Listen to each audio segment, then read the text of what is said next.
आगे और सवाल लेंगे, लेकिन पहले मैं बताता हूं आपको मेरा आज का पंड्या का फंडा स्टॉक।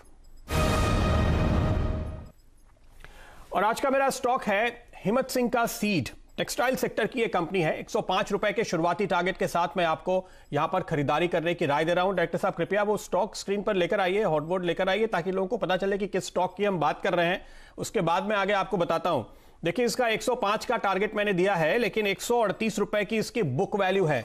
तो मेरा टारगेट कंजर्वेटिव है, क्योंकि हम ऐसे ही आजकल चलते हैं कि पहले एक टारगेट आया, फिर रिवाइज करेंगे दूसरा, फिर तीसरा। क्योंकि देखिए 52 वीक हाई है इसका 166, यानी कोविड के पहले बाजार को इसकी वैल्यू 165 166 की लगती थी, और आज वहां पे आधे से भी कम की वैल्यू दिखाई दे रही है। इतना डर बैठ गया है लोगों में, और उस डर की वजह से जो बिकवाली हुई है उसके चलते कई सारे अच्छे स्टॉक्स भी बहुत बुरी तरह से आपको पिटते हुए नजर आए हैं। और अब जब डर से हम बाहर निकल रहे हैं, जिस तरह से अनलॉक हो रहा है, जिस तरह से ज्यादा कारोबार शुरू हो रहा है, तो उन सेक्टर्स और स्टॉक्स को हम आपके लिए ढूंढ कर ला रहे हैं जहां पर अभी भी काफी तगड़ी वैल्यू बनी हुई है। तो देखिए, स्टॉक में जैसे मैंने आपको बताया 52 वीक हाई 166 का है, उसको ध्यान में रखेंगे। डिविडेंड यील्ड इस समय करीब 4.5 से 4.5% की आती है। तो वैल्यूएशन के लिहाज से ये स्टॉक काफी अट्रैक्टिव है, और यही वजह है कि यहां पर 18.5% इंस्टीट्यूशनल शेयर होल्डिंग है। ये एक और अहम पैमाना है। देखिए, जब करीब 5 में से 1 शेयर इंस्टीट्यूशंस के हाथ में हो, mutual funds, FIIs, insurance companies के हाथ में हो, तो आप समझ सकते हैं कि ये फंडामेंटली स्ट्रांग कंपनी है, इस वैल्यू पे मिल रही है। और ये बड़े खिलाड़ी दरअसल यहां पे हिस्सा ले ही रहे हैं, घटा नहीं रहे हैं। तो इसका मतलब है कि उनको भी यहां पर वैल्यू नजर आती है, और आपको यहां पे एक अच्छी तेजी एक लंबी अवधि के लिहाज से मिलेगी। एक और बड़ी वजह है इसको चुनने की, देखिए वो ये कि टेक्सटाइल सेक्टर एक ऐसा सेक्टर है जिसमें हमारे देश में बहुत बड़ा रोजगार पैदा होता है। टेक्सटाइल सेक्टर एक ऐसा सेक्टर है जिसमें आप समझ लीजिए कि $6 में से $1 जो एक्सपोर्ट की कमाई होती है वो इस सेक्टर से आती है। तो जाहिर है कि इन दिनों सरकार जिस तरह से एक के बाद एक सेक्टर के लिए कमाई बढ़ाने के लिए तमाम प्लान्स लेकर आ रही है, आपको यहां भी अच्छी खबरें आगे आने वाले दिनों में सुनाई पड़ेंगी। तो आप नजर डालिए, एक जो आंकड़ा मेरे सामने आया उसके मुताबिक जुलाई में एक्सपोर्ट में काफी तगड़ा पिकअप देखने को मिला है। और जो मंत्रालय के हवाले से जानकारी हमें मिल रही है, अभी तक आंकड़े तो हमारे सामने नहीं है, लेकिन जो जानकारी मिल रही है उसके मुताबिक पिछले साल जुलाई के लेवल के करीब हम वापस आ चुके हैं।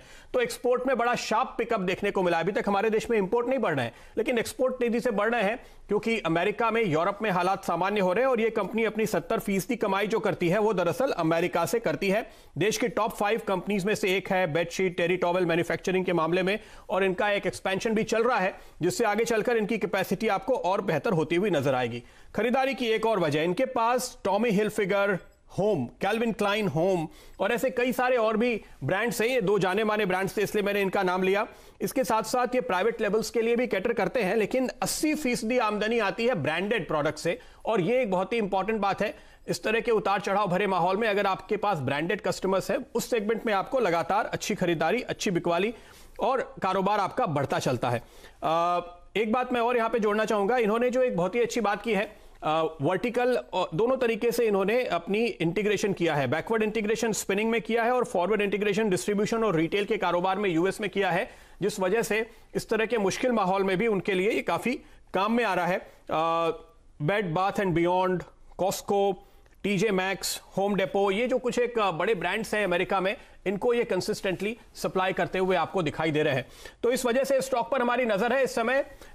मेरी पहला टारगेट सच्चिदानंद मैंने बताया 105 का है, लेकिन 138 की बुक वैल्यू है, और प्री कोविड हाई इसी साल का 166 का है। तो जाहिर है कि यहां पर अपग्रेड करने का मौका मिलेगा। आपके टारगेट्स और स्टॉप बताइए। देखिए, गहरे उतार चढ़ाव के बाद यहाँ पर स्टेबल एक्शन हुई है। जिस तरीके से यहाँ पर एक ब्रेकआउट हुआ है 70 के लेवल्स के आसपास, मुझे लग रहा है ऑलरेडी स्टॉक में वो मोमेंटम आ गया है। पिछले हफ्ते के वॉल्यूम्स भी काफ़ी इंटरेस्टिंग थे। तो इमीडिएट बेसिस में जो इसका 200 डे एक्सपोनेंशियल मूविंग एवरेज है वो लगभग अराउंड 90 के आसपास है। तो मुझे लग रहा है वहाँ तक तो ये इमीडिएट मोमेंटम एक्सटेंड होना चाहिए। बट मैं सहमत हूँ आपके प्राइस टारगेट के साथ। 105 जो इसके प्रीवियस इम्पल्स डाउन वेव का जो रिट्रेसमेंट रेजिस्टेंस है, वही के आसपास मुझे लग रहा है ये पुल बैक होना चाहिए। तो जिस तरीके से यहाँ पर स्ट्रक्चर इवॉल्व हुआ है, 71 के स्टॉप लॉस के साथ अभी भी यहाँ पर लॉन्ग पोजीशन ऐड की जा सकती है। 90 का होगा फर्स्ट टारगेट, एंड 105 का होगा एक पोजीशनल टारगेट। ओके, तो एक